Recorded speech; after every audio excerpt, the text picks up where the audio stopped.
So now we're going to look at gybing the 29er.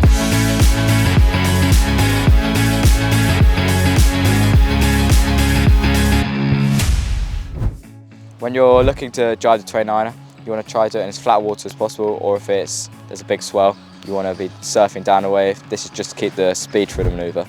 So when you're jibing, you want to have as much speed as possible. This will make life so much easier. With the apparent wind, will just mean the sails float over. If you don't have a lot of speed, the boom can slam across, and then that will probably end up in a capsize.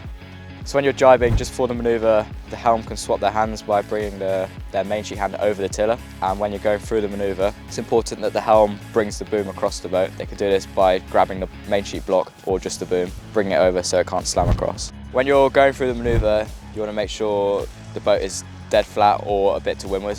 This again just to keep the speed up.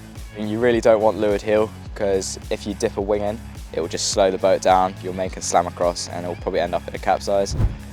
Right, so when you're going through the manoeuvre, you want to make sure you're killing the kite. You do this by pulling the old sheet right to the block. It's just going to kill all the power out of the kite. And then you can grab the new sheet, pull it across and complete the jibe.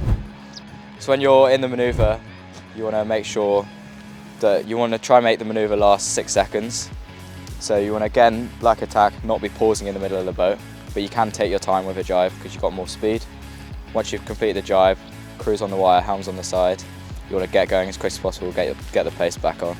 Just to summarise key points in the manoeuvre, again, it's really important that both the helm and crew know what's going on, and you want to be approaching the jibe with as much speed as you can to help the boom come across and help the manoeuvre carry on.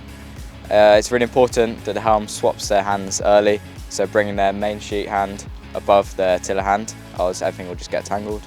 Helm really has to pull the boom across to stop the slamming.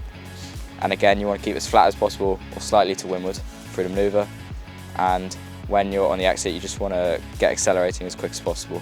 And when it's breeze on, you want to make sure you're killing the kite by pulling the old sheet right to the block, just take all the power out of the kite, and then you can jibe the boat and sort it out later.